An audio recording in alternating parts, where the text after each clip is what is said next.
ऐसा परम सुंदर वो शोभा संयुक्त बालक था। बालक क्या था? वो दिव्य बालक था। दिव्य बालक में और हमारे बालक में यही अंतर है। हमारा बालक होता है पांच भौतिक उपादानों से बना हुआ, और दिव्य बालक वो है, वो स्वेच्छामय, वो स्वरूप भूत है। उसमें जो शुक्र शोणितादि के द्वारा जो शरीर निर्मित होता है वो नहीं। वो शरीर दिव्य है, उसके सारे अंगोपांग दिव्य है, उसके सारी जो धातु हैं वे दिव्य हैं। तो वो बालक कथन मात्र को, ये वास्तव में तो ये ब्रजेंद्र नंदन का जो अनंत स्वरूप शेष है, वो शेष ही यहाँ पर बालक बनकर बलदेव जी के रूप में आया। तो रोहिणी पुत्र का भी जात कर्म संस्कार जिस समय हुआ, उस समय ये यशोदा जी ने उत्सव नहीं मनाया। जात कर्म संस्कार उनका पहले वो भी गुपचुप किया गया। तो ब्रजपुरवासी तो जानते थे कि रोहिणी पुत्रवती है। तो इधर जब नंदन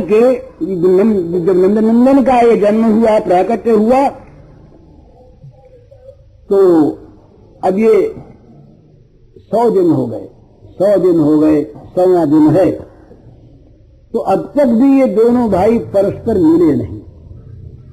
तो नंद बाबा ने और रोहिणी और यशोदा के मन में लिया कि भाई ये कहाँ तक होगा। तो नंद बाबा ने सोचा कि आज एक काम करें, 100वां दिन उत्सव मनाना है और कोई न कोई उपाय करेंगे जिससे इनका नामकरण संस्कार भी हो जाए। तो बालक युगल इदम अपसदालया लंबनताम एवं नितरामर्हति इतस्तदीय जनन्यो स्वयमेव तल्लालनाय लालसा धन्यो तत्र च परस्पर तदाशक्तयोर नाना स्त्रीय गृह कार्य पर्यापन व्यसनयोर युगपत् तद युगलस्य पृथक वकलनम दुर्बलम। इन्होंने सोचा कि इन दोनों बालकों को अब अलग अलग न रख के साथ रखना चाहिए। ये श्याम गौर दोनों साथ साथ रहें, क्योंकि इनकी माताएं भी मिलजुल कर रहना चाहती है। रोहिणी का मन नहीं लगता, श्री कृष्ण के पास आए बिना मन नहीं लगता, और दाऊ को अकेले छोड़ के आना मैया चाहती भी नहीं, और श्याम सुंदर के पास आए बिना मन मानता नहीं। तो दोनों माताओं की लालसा यही है कि दोनों बच्चे पास रहें, तो दोनों माताएं मिलजुल कर दोनों का लालन पालन करें, लाड़ चाव करें, दोनों की आपस में एक दूसरे के पुत्र पर परमासक्ति। तो रोहिणी यशोदा जी के साथ अत्यंत प्यार करें और ये उनके साथ प्यार करें, बच्चों में परस्पर में एक दूसरे पर प्यार, और दोनों ही अपने घर का काम भी संभालना चाहती हैं, गृहिणी हैं। इस अवस्था में दोनों को अलग अलग रखना ठीक नहीं। तो नंद बाबा ने ये सोच करके और ब्राह्मणों को बुलाया, जो सात्विक ब्राह्मण रहे, जिनके अंदर बड़े शुभ भाव थे, जो स्वार्थी नहीं थे, जो त्याग वाले थे, ऐसे ब्राह्मणों को बुला करके और आज दोनों भैयाओं को मिलाना है। ये भी एक उत्सव है। वहां तो जो कुछ होता है दिन भर उत्सव होता है, कवट बदरी तो उत्सव, और छींक आ गई तो उत्सव। वहां तो परमोत्सव मय बन गया है नंदगृह। तो आज दोनों को मिलाना है। इसका शुभ मुहूर्त निश्चित हो गया। बाजे बजने लगे, बड़ी सुंदरियां सब मंगल गीत गाने लगी, ब्राह्मण स्वस्ति वाचन करने लगे, बड़ी जय ध्वनि हुई।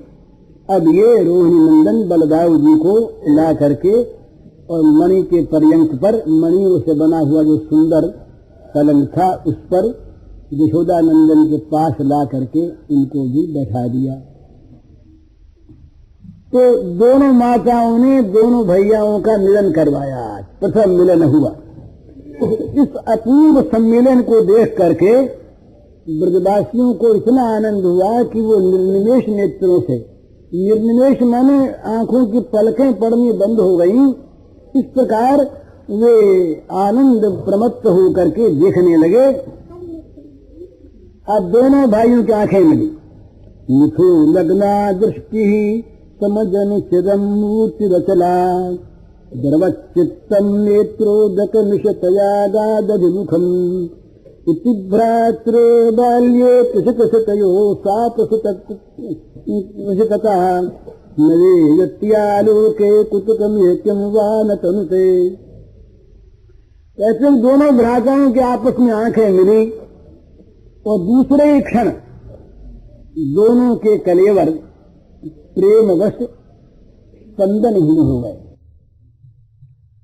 बहुत देर तक दोनों एक दूसरे को देख करके इस प्रकार से अचल रहे, ध्यानस्थ हो गए। उनकी कमनीय मूर्ति जो है ये अचल और शांत हो गई दोनों की। और फिर दोनों के नेत्र कोणों में प्रेम के आंसू आ गए। बच्चों की बात है, दोनों ने देखा दोनों ने दोनों को देख करके अपने आप को धन्य पाया। दोनों के ध्यानस्थ हो गए और अब दोनों को देख करके दोनों के नेत्र कोणों में प्रेम के आंसू भर आए। और दोनों का जो प्रेम था, सुंदर बात कहते कि प्रेम ही ये आंसू जो आते हैं ना, इन आंसू के कई भेद होते हैं। दुख के आंसू, शोक के आंसू, क्रोध के आंसू, काम के आंसू, प्रेम के आंसू। इन आंसुओं में हृदय में एक विगलित भाव आता है। जब किसी वस्तु के आवेश में हृदय पर आघात होता है तो उस आघात से हृदय विगलित होता है, द्रवित होता है, द्रुत होता है। और उस विगलित हृदय में से जल की एक रस की धारा निकलती है। वो धारा रुक नहीं पाती तो वो ऊर्ध्वमुखी होकर धारा और आंसू के रूप में बाहर निकला करती है। तो ऐसा हमने तो कभी देखा नहीं। लोग कहते हैं कि शोक के आंसू में जलन होती है और प्रेम के आंसू में शांति मिलती है। आंसू वाले अपने अपने को कभी विचार के देखें, कभी किसान का अनुभव होता है। तो कहते हैं कि ये दोनों का जो प्रेम था ये विगलित होकर आंसू के बहाने सामने आ गया। ये मानो प्रेम ही सामने आया आंसू के रूप में। तो क्या बड़ा आश्चर्य! ये श्याम गौर दोनों भाइयों का शैशव का, शिशुवस्था का प्रथम मिलन, और इस समय ये बाल्य जीवन के प्रथम मिलन में ही इतना प्रेमावेश है, क्या कहा जाए। तो इनका जो प्रेम निबंधन ये बड़ा ही आश्चर्यकारक, सब कुछ आश्चर्यमय। ये हुआ भ्रातृ मिलन। अब सखा सुहृदों से भी मिलन होना चाहिए। तो एक सुंदर भाव का उपदेश हुआ, लोगों के मन में आवेश हुआ कि वे दोनों समवयस्क हैं। तो आज एक काम करो, एक बच्चों का सम्मेलन बुलाया जाए। बच्चों का एक सम्मेलन हो और जिसमें इस ब्रज के, गांव के, गोकुल के जितने बच्चे हैं सखा, इनकी उम्र के कुछ छोटे कुछ और बड़े, उन सबको इकट्ठा किया जाए और सबके माताएं ले लेकर के आओ और यहाँ बच्चों का भोज हो। आज एक बच्चों का भोज हो। माताओं के मन में बात आई, उन्होंने नंद बाबा से कहा। नंद बाबा ने कहा जरूर, ये तो अभी होना चाहिए, मेरे मन में बहुत दिनों से थी। तो हजारों गोपियां ये शुभ मुहूर्त में मंगल गीत गाती हुई वो यशोदा नंदन से और रोहिणी नंदन से मिलाने के लिए अपने अपने बच्चों को श्रृंगार करके सजा कर अपने अपने ढंग से और सब ले करके आई। अभी इनका नामकरण नहीं हुआ तो कोई इनको श्याम कहते हैं, कोई नीलमणि कहते हैं, कोई सांवरा कहते हैं, कोई काला समझ के कन्हैया कहते हैं। इस प्रकार से इनके नाम, उनको कोई दाऊ कहते हैं, कोई राम कहते हैं। इस प्रकार इनके नाम अपने आप रख लिए गए। संस्कार नहीं हुआ दोनों का ही नामकरण। तो अब ये बच्चों का सम्मेलन हुआ। सब बच्चे आए और बच्चों ने आपस में, अब ये बच्चों के बीच में दोनों को बैठा दिया। ये बच्चों से प्यार करें, इनमें तो प्यार ही प्यार भरा ना। ये ब्रज के जो नंदन हैं ये प्रेमावतार हैं, इसीलिए इनको मधुरावतार कहते हैं। यहाँ माधुर्य ही माधुर्य, बीच बीच में माधुर्य की सेवा करने के लिए कहीं ऐश्वर्य प्रकट होता है और माधुर्य की सेवा संपन्न करके छिप जाता है, पर भरा है माधुर्य ही। तो सारे बच्चे आकर के आज मानो सब के सब आनंद सागर में डूबले उतराने लगे बड़ी मनोहर छकार, ये सबके साथ खेलें, कभी उसके खेलें, कभी उसके खेलें, कभी उसके खेलें, कभी उसके साथ, कभी उसके गले में बइया डालें, कभी ग्रास लेकर उसके मुंह में दें। इस प्रकार से बड़ा मनोहर बच्चों का सम्मेलन हुआ। लेकिन आज एक और चीज भी होने वाली थी, वो था नामकरण संस्कार। तो आज 16वां दिन इनको हो गया। तो ये बड़ा भारी आनंद उल्लास था, सब के सब बड़े प्रसन्न रहे बजमीन दोनों को देख करके। तो विजेंद्र नंदन के मन में आया कि अभी 16वां दिन है, आज संस्कार नामकरण हो, लेकिन संस्कार हो कैसे? दोनों को कराना एक साथ ही है, पर किसको बुलाएं, क्या करें? कहीं कंस को मालूम हो जाए तब भी ठीक नहीं। तो तब भी उन्होंने मन में आया कि उत्सव शुरू कर दिया, गायों को सजाया। इतने में क्या हुआ कि गर्ग जी पधारे। तो गर्ग जी क्यों पधारे? गर्ग जी हैं यदुकुल के आचार्य। तो गर्ग जी को एक बार वसुदेव जी ने बुला के उनके सामने सारी बात खोल करके कही कि महाराज इस प्रकार से ये रोहिणी के तो एक पुत्र का जन्म पहले हुआ था, और इस तरह से यहाँ जो पैदा हुआ था जेल खाने में बच्चा, इसको हमने वहां भेज दिया, इसको भी आज 16वां दिन है।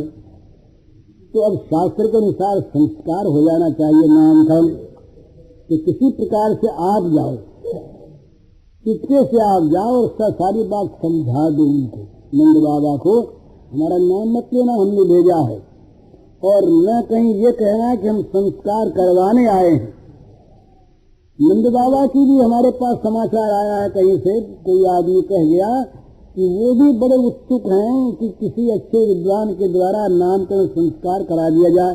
संस्कारों पर उस समय बड़ा जोर था, संस्कार हुए बिना असंस्कृत माना जाता था बच्चा, घर असंस्कृत, संस्कार का होना वैदिक पद्धति में बड़ा आदर्श मानते हैं।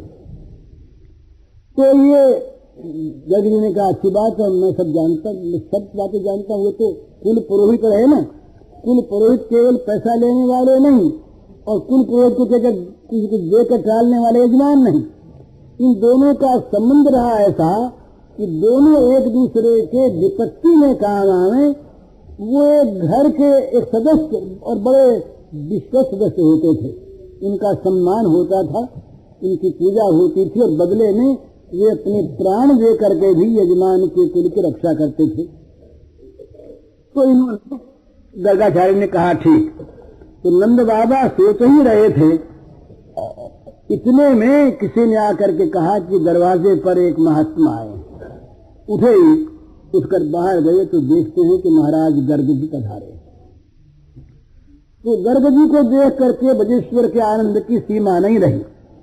गर्ग पुरोहितो राजन यदूनाम सुमहातपाः ब्रजम जगामनन्दस्य वसुदेव प्रचोदितः तम दृष्ट्वा परम प्रीतम प्रत्युत्थाय कृतांजलिः अनर्चाधिक्षितधिया प्रणिपात पुरस्करम। ये वसुदेव जी के भेजे हुए जब गर्गाचार्य वहां पर पधारे गोकुल में, तो नंद बाबा को बड़ी प्रसन्नता हुई। नंद बाबा हाथ जोड़ करके सामने खड़े हो गए, प्रणाम किया, पूजा की, बैठाया, अभिनंदन किया, और फिर बोले महाराज आपको पूर्ण काम है। ये सत्पुरुष जो होते हैं, सत्पुरुष ये कहीं जाते हैं तो ये स्वार्थवश नहीं जाते। यदि स्वार्थ है तो सत्ता ही नहीं है। किसी नीच अपने व्यक्तिगत स्वार्थ को लेकर के कहीं सत्पुरुष जाएं तो उनका जो सतपना है वो नहीं रहता। वो सतपना स्वार्थ में सनकर गंदा हो जाता है। तो ये लोग जाते हैं, ये लोग किसी के यहाँ जाएं तो ये उनका कल्याण करने के लिए ही जाते हैं। तो नंद जी ने कहा महद विचलनम नृणाम गृहिणाम दीन चेतसाम निश्रेयसाय भगवन कल्पते नान्यथा क्वचित।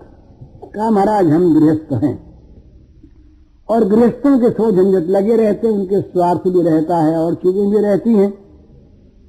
तो हम लोगों का कल्याण कैसे हो? घर में रहते हुए और घर में फंसे हुए, रात दिन घर की चिंता करते हुए घर में उलझे हुए हम लोग हैं, उलझे हुए दिन के किसान। हमारा जो हृदय है वो हमेशा नाना प्रकार के भयों से त्रस्त रहता है। मान का भय, इज्जत का भय, घर का भय, बच्चों का भय, स्वास्थ्य का भय, नाना प्रकार से हम दीन हुए रहते हैं। तो महाराज आप जो पधारे हैं तो हम तो ये समझते हैं कि आप इसीलिए पधारे हैं कि गृहस्थ तो हमारे यहाँ आ नहीं सकते, बेचारे काम काज घर का छोड़ करके और हमारे यहाँ कब आवे, कैसे आवे। तो आप महात्माओं का स्वभाव होता है कि आप गृहस्थों का जो नहीं आ सकते उन लोगों का कल्याण करने के लिए ही बिना स्वार्थ उन लोगों के घरों पर पधारते हैं। यही आपका स्वार्थ है। उन्हें सत्पुरुषों का स्वार्थ है परार्थ, दूसरों का हित ये उनका स्वार्थ होता है। ये अंतर है। माने ये स्व जो है ना, ये लिखा है कि स्व है जितना सीमित होता है उतना गंदा होता है।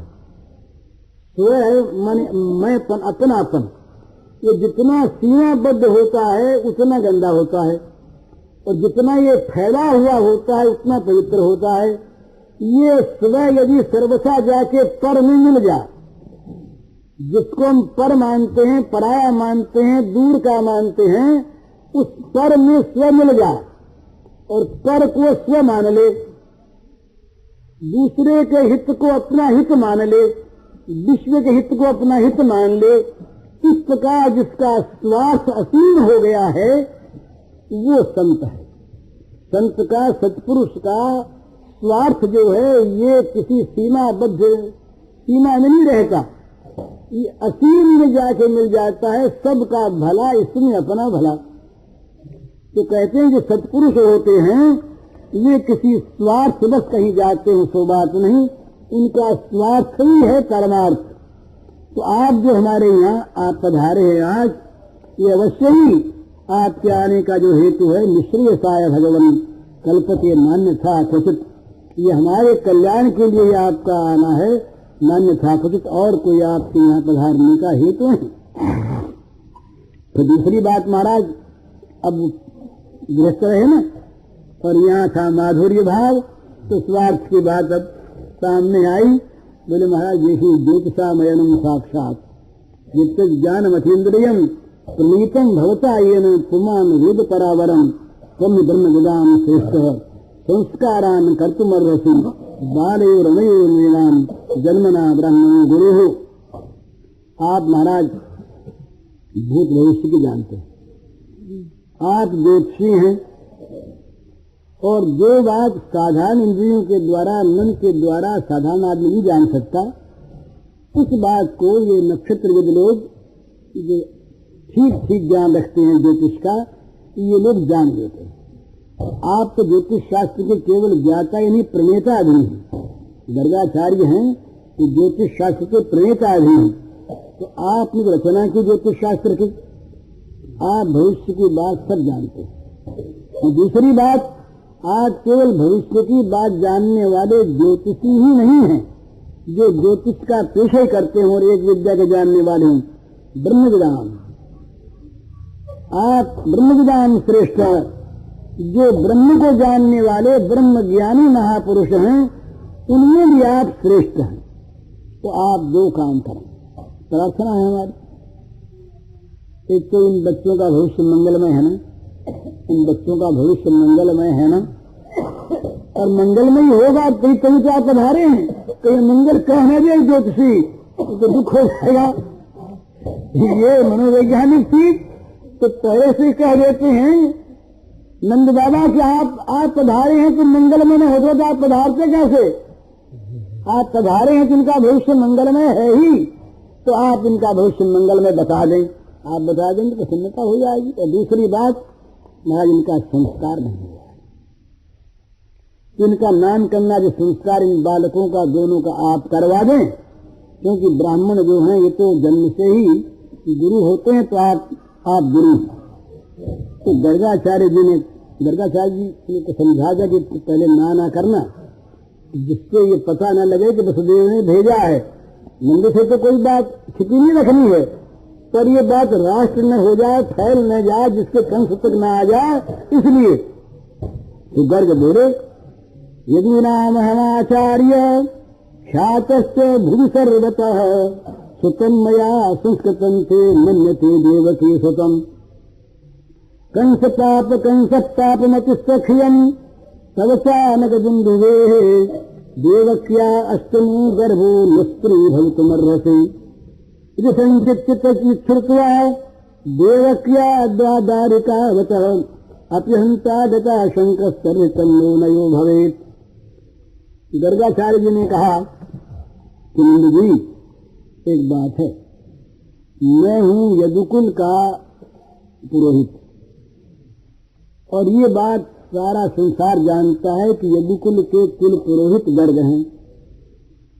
मैं यदि तुम्हारे पुत्र का संस्कार कराता हूं आज और ये बात फैल जाती है तो लोग समझेंगे कि हो न हो ये देवकी का पुत्र है, मन्यते देवकी सुतम, लोग समझेंगे कि ये देवकी का पुत्र है, तभी तो गर्ग संस्कार कराने आया, नहीं तो आचा कैसे, ये तो उनका कुल पुरोहित है, दूसरे के यहाँ जाता कैसे।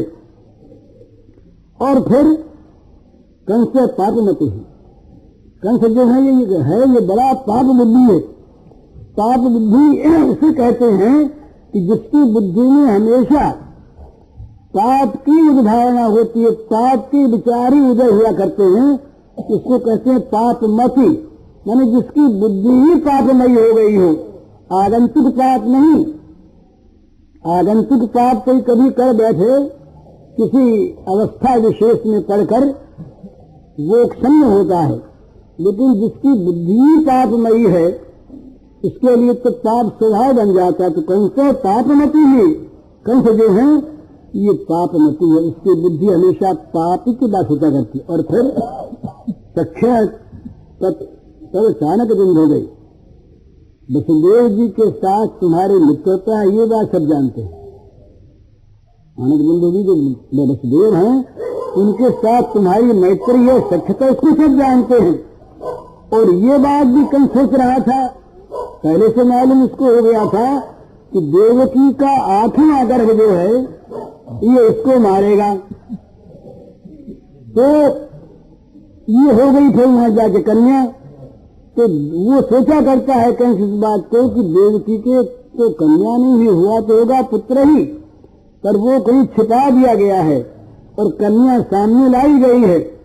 तो यदि मैं तुम्हारे बालक का संस्कार करवा दूंगा तो इस बालक को वसुदेव जी का लड़का समझ के अगर कंस कहीं मार डालेगा तो बड़ा अनर्थ हो जाएगा। भैया इससे किसी दूसरे पंडित से बुला के करवा लो। अब ये नंद जी जो थे, नंद जी ने सोचा कि भाई दूसरा ब्राह्मण बुलवाना तो और भी बात फैलेगी, और फिर नंद जी का बड़ा विश्वास था गर्ग में। नंद जी सोचते थे कि इस प्रकार के सात्विक ब्राह्मण के द्वारा जो संस्कृत बालक होगा इसको राक्षस मार नहीं सकेगा, तो ये इन्हीं के द्वारा संस्कार करा लिया जाए तभी मंगल है। तो नंद बाबा ने ये जब बात सुनी तो उनके आंखों में आंसू आ गए, नहीं कि तब आंसू आ गए। और इधर क्या हुआ कि दोनों बच्चों को लेकर के दोनों माताएं बैठी हुई थी श्याम गौर। तो नंद बाबा ने कहा कि ये बच्चे आ गए हैं, जरा इनकी ओर देख तो लीजिए। तो बच्चों की ओर दृष्टि गई गर्गाचार्य की। अब जहां दृष्टि गई कि वो गर्गाचार्य का मन पराया हो गया। गर्गाचार्य के हृदय में प्रेम का उद्रेक हुआ, प्रेम सागर उमड़ा और उनके भी नेत्र पूरित हो गए, आंसू ढलक पड़े नेत्रों से। गर्ग में ज्ञानी रहे, अपनी सारी बुद्धि को बटोर कर, इच्छा शक्ति को बटोर कर और आंसुओं को रोकना चाहा कि कहीं परस्पर पलकें ले जाए, देखना बंद हो जाए तो आंसू आए कैसे। ये तो देख रही आंखें तब न आंसू आ रहे हैं, तब न प्रेम उपज रहा है। तो महाराज क्या हुआ कि पलकों ने कहा हम तो नहीं पढ़ेंगे। आंखों के अधिष्ठात्री देवता बोली कि हम तो इनको देखने से विरत नहीं होना हमें से। मन उनका स्वरूप रूप सौंदर्य माधुर्य इतना विलक्षण आकर्षक था दोनों का श्याम गौर कि उनको देखने में गर्गाचार्य की आंखें लग गई, बरबस हटती नहीं वहां से। और उन आंखों के दर्शन से प्रेम का सागर उमड़ा और उसके प्रेमाश्रु निकल पड़े। वो किसी तरह से वो अश्रुबारी धारा जो थी वो रुकी नहीं। तपोधन से बड़े भाई गर्ग पर उसे रोक नहीं सके। मातृयुग्म ललितांकलालितौ वीक्ष कृष्ण धवलौ सबालकौ निर्निमेष दर्शयादृशोर्जलम रोधुमस्मितराम न तापसः। कहते हैं कि ब्रह्मविद शिरोमणि महान तपस्वी गर्गाचार्य उन बालकों को देख करके उनके अंतरात्मा में इस प्रकार का एक अभिनव प्रेम सागर उमड़ा। को उसे वही मिलेगी जो प्रेम की आंख से प्रेममय दिखाई दिए गर्ग को। अब ये थे ब्रह्मविद, ये ब्रह्मविद रहे तो इनको सारे उपनिषद सामने आ गए। उपनिषद सामने आगे उपस्थित हो गए। इन्होंने जो भगवान का ब्रह्म का रूप उपनिषदों में पढ़ा था वो रूप सामने आ गया। तो इन्होंने देखा ये मैं देख क्या रहा हूं। हंतायम किमनादि मोह तमस सद रत्न दीपांकुर किम ईश प्रतिपादोपनिषदां प्रामाण्य माप्तम वपुः किन्न सौभग कल्प भूरुह वनस्याद्यसूनोदय सांद्रानंद सुधाम्बुधो किमथवा सा कापि जन्मस्थली यम ब्रह्मेति वदन्ति केचन जगत कर्तेति केचित् परे स्वात्मेति प्रतिपादयन्ति भगवान इत्येव केचित्तमाः नो देशान्न च कालतो बत परिच्छेदोऽस्ति ये सौजसो देव सोयमवाप नंद दैते तुंगे परिच्छिन्नताम। गर्ग जी महाराज ने सोचा ये मैं देख क्या रहा हूं। ये अनादि मोह के अंधकार को सर्वथा नाश कर देने वाला ये विशुद्ध ब्रह्म रूप ये रत्नदीप ही तो नहीं यहाँ पर उदित हो गया।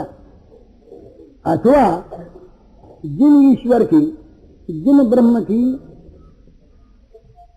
वर्णना की है उपनिषदों में, जो उपनिषदों का प्रामाणिक जो ब्रह्म तत्व है, क्या वही मूर्त होकर मेरे सामने आ गया मूर्ति धारण करके? अथवा ये हमारा जो सौभाग्य है तो सौभाग्य रूपी कल्प वृक्ष भी यहाँ पर नहीं आ गया, उदित हो गया हमारा सौभाग्य। अथवा शास्त्र और संत जिन आनंद सुधा सागर का निरंतर गान किया करते हैं वही तो मूर्त होकर नहीं आ गया। ये पहले शंकाएं हुई, ये प्रश्न हुई, जिज्ञासा मन में आई और जिज्ञासा के समाधान हो गया। गर्ग ने कहा जान लिया। यम ब्रह्मेति वदन्ति केचन जगत करते केचित् परे। जिसे कुछ लोग ब्रह्म कहते हैं, कुछ मनीषी जिसे जगत का कर्ता कह के पुकारते हैं, कुछ प्राणी जिसे परमात्मा कहते हैं, कुछ जिसको भगवान कहते हैं, जो देश काल से परिच्छिन्न नहीं है, देश काल की सीमा में जो आबद्ध नहीं है, सारे देशों में सारे कालों में और देश काल के अतीत भी जो वर्तमान है, ठीक ठीक अब मालूम हो गया कि वही देवता, कुछ भी उसका नाम हो, भगवान परमात्मा ब्रह्म जगत कर्ता कुछ भी नाम हो, वही परमात्मा वही देव नंदरानी की गोद में परिच्छिन्न छोटा सा बालक सीमाबद्ध बना हुआ सा दिख रहा है। ये बड़ा आश्चर्य है। इस प्रकार नंद नंदन के स्वरूप को देख करके स्वरूप की अनुभूति हुई गर्गाचार्य। अब तो गर्गाचार्य का प्रेम और बढ़ा, उनके नेत्रों से अश्रु प्रवाह होने लगा और अब उनके मन में आया, यहाँ भाव पैदा हो गया, सेवक भाव आ गया। मन में आया कि जरा लपक के चरण पकड़ ले। अब गर्गाचार्य आचार्य हैं, वृद्धावस्था है और वसुदेव जी के कुल पुरोहित हैं, 80 वर्ष से ऊंचे हैं, बूढ़े हो गए, लेकिन मन में आता है कि जरा चरण पकड़ लें, चरणों की धूल ले लें। अरे ब्रह्म आज, भगवान आज, परमात्मा आज ये छोटा सा नन्हा सा बालक रूप धर के आ गया, ये चरण कब मिलेंगे? पर ये तो नहीं मिलते। लेकिन सोचा कि लोग कहेंगे बूढ़ा पागल हो गया। पादौ दधाम यदि मांग बलिता जनोयम उन्मत्त में वक्षस चेत करोमि। मैं यदि नंदन के चरण युगलों को धारण कर लेता हूं तो लोग कहेंगे उन्मत्त हो गया, पागल हो गया। और यदि मैं वक्षस चेत करोम, अरे नहीं, चरण पकड़े उठा के हृदय से लगा दिया, तब भी लोग यही समझेंगे कि पागल ही है। तो ये करूं, ये न भी करूं, लेकिन क्या करूं? मेरी जो उत्कंठा है ये मेरे धैर्य के बंधन को काटे डालती है। दो कंठ में वही लविष्यत धैर्य बंधन, मेरा जो धैर्य का बंधन है ये कटा जा रहा है, मानता नहीं। एक क्षण के लिए तो उन्होंने रोका, अपने रुक नहीं सके। उसके बाद एक नया भाव आया, करे देख लिया ना, आंखों ने देख लिया ना। जन्माद्य साधु सफलम सफले च नेत्रे विद्या तप कुलमहो सफलम समस्तम। आचार्यता भगवती यदो कुलस्य मां मध्य हंत नितरा मकरोत्कतार्थम। गर्गाचार्य प्रसन्न होकर के बोले, बस आज मेरा जन्म धारण सफल हो गया, मेरे नेत्र सफल हो गए, मेरी विद्या, मेरा तप, मेरा कुल। ये बताते हैं गर्गाचार्य कि जो कुल सदाचार में प्रवृत्त करा के भगवान में लगा दे वो कुल सफल, जिसका कुल। और जो तप संसार के दुखों से हटा करके भगवान में जोड़ दे वो तप सफल हो गया। और जो विद्या अविद्या को हटाकर, संसार की मोह माया को हटाकर अध्यात्म में भगवान में जोड़ दे वो विद्या सफल। और वो जो शरीर भगवान की सेवा में समर्पित हो जाए वो शरीर सफल। और कहा मेरा तो सब सफल हो गया, आज मेरी पुरोहित सफल हो गई। इसको बड़ा नीच पेशा माना है। ब्राह्मणों ने कहा है कि पुरोहिती जो है ये कोई अच्छा पेशा नहीं है, नीचा पेशा है। तो वशिष्ठ ने बताया कि मैंने रघुकुल की पुरोहिती क्यों स्वीकार की? इसलिए कि इसमें राम अवतार लेंगे, भगवान राम का अवतार होगा, तब उनके गुरु कहलाने का सौभाग्य प्राप्त होगा मुझको। इसलिए नीच पेशा होने पर भी पुरोहिती स्वीकार कर ली। गर्गाचार्य वही कहते हैं कि आचार्यता भगवती ही यदो कुलस्य मामद्य हंत नितरा मकरोत्कतार्थम। मेरी जो आचार्यता, पुरोहिती, ये गुरुपना, यदुकुल का जो आचार्यपना, ये आचार्यता रूप जो भगवती है, इस भगवती ने बड़ी कृपा की कि मुझको यदुकुल की आचार्यता का आश्रय दिया। कहीं और किसी का कुल पुरोहित होता, अरे किसी राक्षस के ही यहाँ जाकर पुरोहित बन जाता शुक्राचार्य की तरह से, तो आंखें फूटती, मुश्किल है। तो यदुकुल की आचार्यता मुझे जो प्राप्त हुई, इस आचार्यता ने ही मुझ पर बड़ी कृपा करके, अनुकंपा करके मुझे कृतार्थ कर दिया। इस प्रकार से बड़ी भारी उनको आनंद की प्राप्ति हुई, सीमा नहीं आनंद की। बड़े मुनि प्रसन्न हो गए। तब बोले, नंद बाबा ने कहा कि बाबा देखो एक बात है, आपने कहा कि हम कराएंगे नहीं नाम संस्कार, कंस को पता लगेगा। हमारे यहाँ एक गौशाला है और गौशाला में कोई नहीं जाता, बड़ा वित्त स्थान है। तो आप एक काम करो, वहां ज्यादा आडंबर मत करो और पूजा जरा जल्दी से समाप्त कर दो। बस स्वस्ति वाचन करके बालक का नामकरण संस्कार कर दो और पीछे सब होता रहेगा।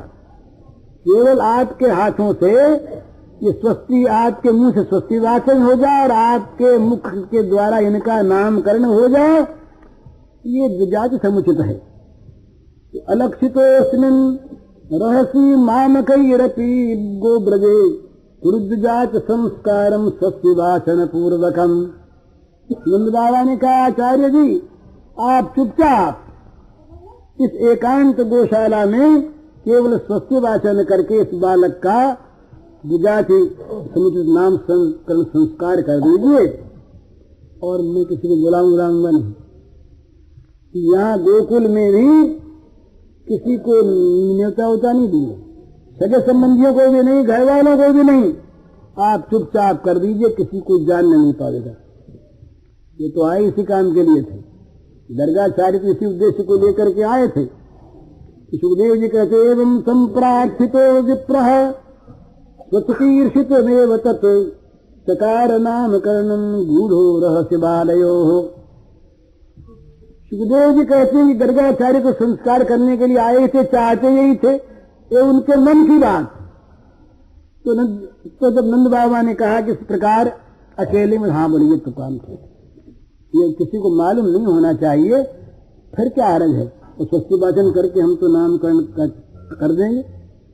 और मन में एक आनंद छाया कि इनका नामकरण करने वाले कहलाएंगे हम। अरे एक दिन की बात नहीं है, ये तो युग युगों तक ये कृष्णकाल बलराम का नामकरण किसने किया, बोले गर्ग ने किया। किसी बड़े आदमी के बालक से भी संपर्क हो जाए तो मनुष्य अपने को धन्य मानता है, तो ये तो विश्व पालक हैं, ये बालक नहीं। विश्व पालक जो बालक बन के आज यहाँ पर उदय हुए हैं, ये भगवान का जो उदय है, यहाँ पर अगर हमें आज ये आचार्यत्व मिलता है तो इसे खोना नहीं।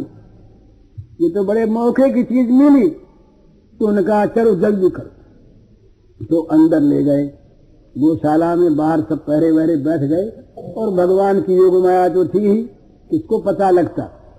तो चुपके से उन्होंने नामकरण संस्कार किया। गर्ग जी बोले, अयम रोहिणी पुत्रो रमयन सूर्दो गुणैः आख्यास्यते रामसी बलाधिक्यात् बलं विदुः यदूनाम पृथक भावात् संकर्षण मुसंच्युत आसन वर्णास्त्रयो ह्यस्य गृह्णतून युगम तनुः शुक्लो रक्तस्तथातीत इदानीं कृष्णतां गतः प्रागयं वसुदेवस्य क्वचिज्जातस्तवात्मजः वासुदेवेति श्रीमान् धिग्या सम्प्रचक्षते बहूनि सन्ति नामानि रूपाणि च सुतस्यते गुणकर्मानुरूपाणि तान्यहं वेदनो जनाः एवं एष वस्त्रेयाधास्यत् गोपगोकुलनन्दनम् अनेन सर्वदुर्गाणि यूयमङ्गस्तरिष्यथ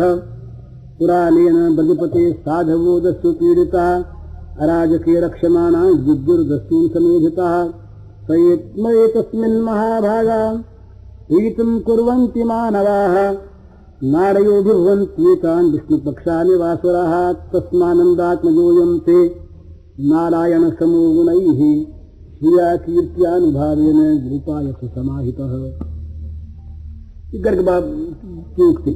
तो गर्ग जी बोले कि देखो, अब दोनों मैयाओं ने दोनों बालकों को सामने कर दिया। तो गर्ग जी देख रहे हैं, कभी हाथ फिरा रहे हैं और कभी बोले नामकरण करना है, इनका नाम करना। सारा ज्ञान हृदय में उदित हो गया। तो वो गर्गाचार्य जो है वो ये सांकेतिक भाषा है, इसका रहस्य तो बहुत बड़ा, इस पर बड़ी बड़ी टीकाएं हैं।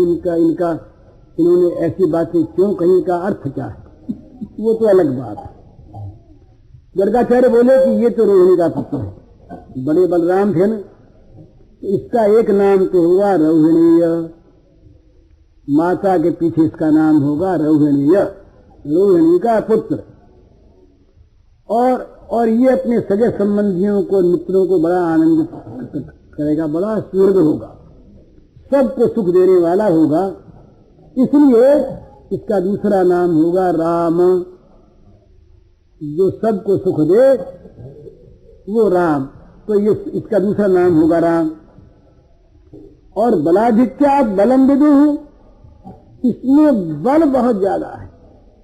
अभी अभी इसमें बड़ा बल है, और जो बड़ा होगा तब तो ये बड़ा बलवान होगा, इसलिए लोग इसे बल भी कहेंगे। स्वयं ये बल ही प्रकट हो गया।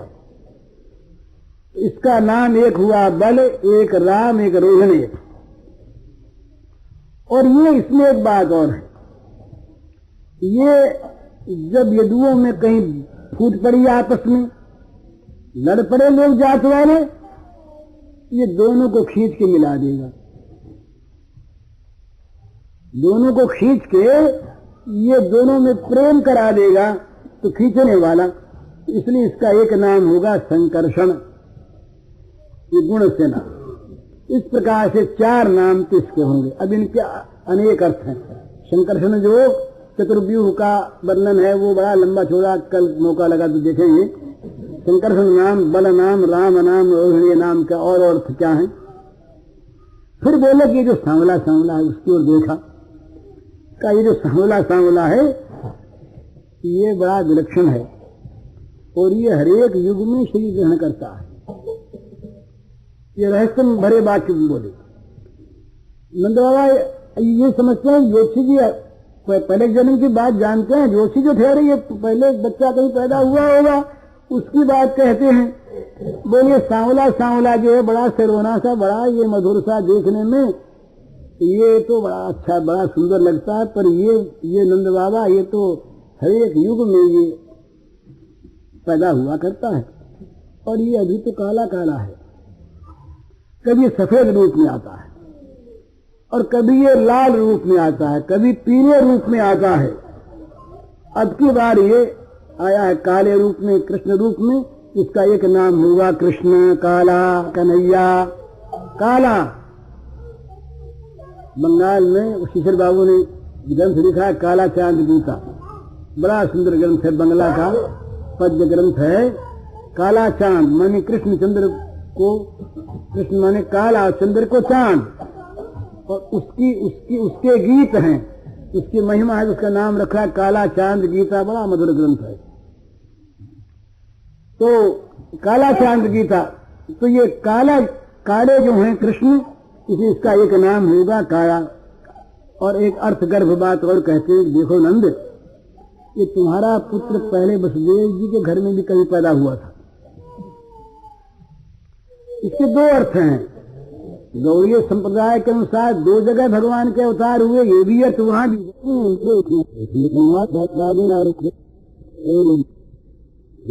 था।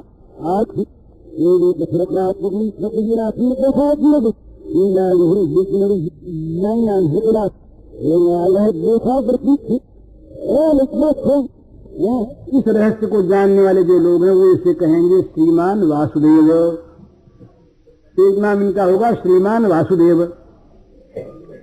और भाई क्या बताएं, तुम्हारा जो ये पुत्र है इसके और भी बहुत से नाम हैं और बहुत से रूप हैं, और जितने गुण उतने ही नाम, जितनी लीला उतने ही नाम, जितने कर्म उतने ही नाम। ये कर्मानुसार नाम पढ़ते हैं, ये नाम होगा ना उसका आगे गोवर्धनधारी नाम होगा, मुरली मनोहर नाम होगा, बंशीधर नाम होगा, गोपीनाथ नाम होगा।